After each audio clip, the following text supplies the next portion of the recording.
In the previous class, we concluded the class by saying that scientists recognized the difference between elements and compounds, and they naturally became interested in finding out how and why elements combine and what happens when elements combine. Now we will try to know about elements and compounds. So what is an element? An element is a pure substance consisting only of atoms of the same kind. You may note down in your copy.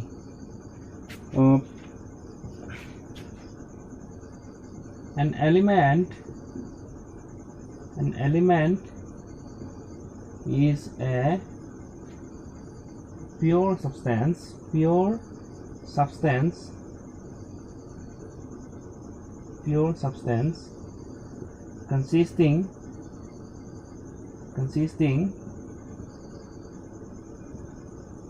only of atoms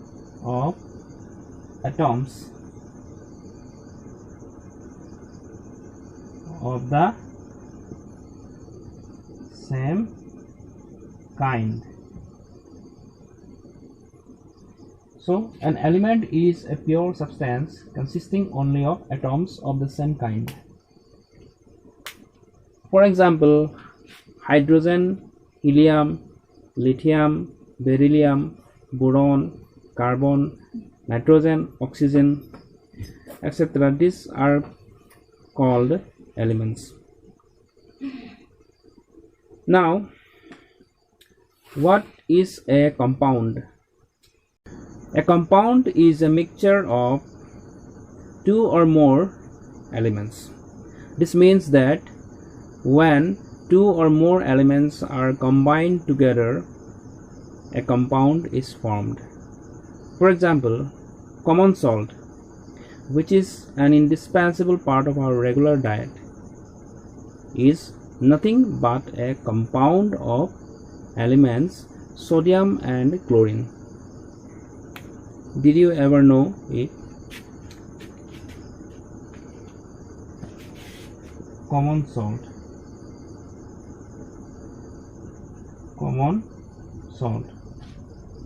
This is a compound. This can be called a compound. Sodium chloride. This is sodium and this is chlorine. So when these two elements combine together, sodium chloride or common salt is formed. Did you understand?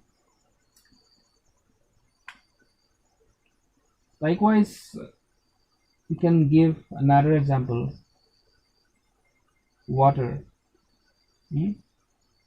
This is also an essential part of our regular diet. Water is nothing but a compound of hydrogen and oxygen gas. This is a compound of hydrogen plus oxygen.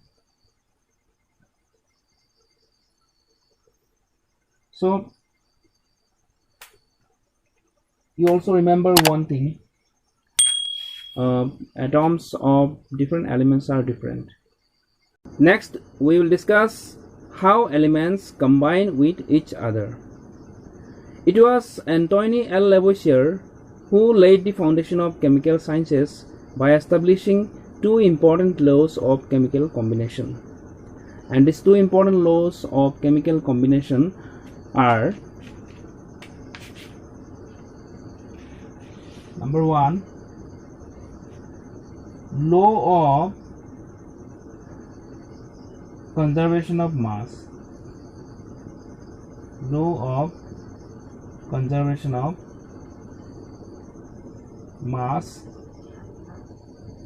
Number two, law of constant proportions.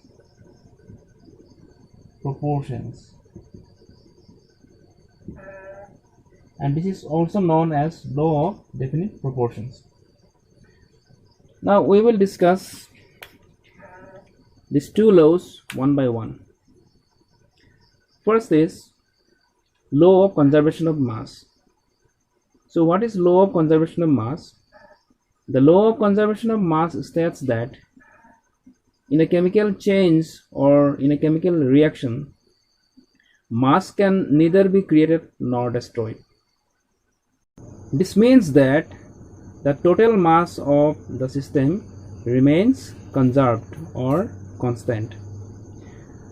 Let us consider an example of a chemical reaction to make the concept clear to you.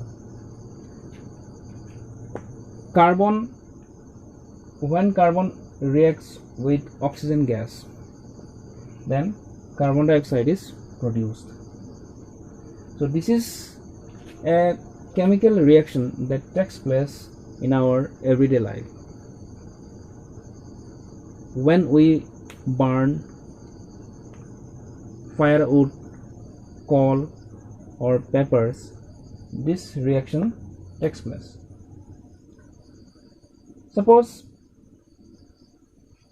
the amount of carbon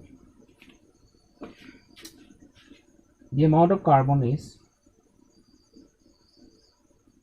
30 gram and the amount of oxygen gas is 80 gram. Then how much of that means what amount of carbon dioxide gas will be produced? 30 plus 80 is equal 110 grams. You see, mass of carbon is 30 gram, mass of oxygen gas is 80 grams, and mass of carbon dioxide gas produced is 110 grams. So you see, these are called reactants. The substances that take part in a chemical reaction are called reactants, and the substance which is produced after a chemical reaction is called product. We can say that the total mass of the reactants is equal to the total mass of products. Total mass of the reactants means carbon and oxygen gas. These substances are called reactants because this take part in the reaction. So 30 grams plus 80 grams equal 110 grams. Now what about the total mass of the products? Total mass of the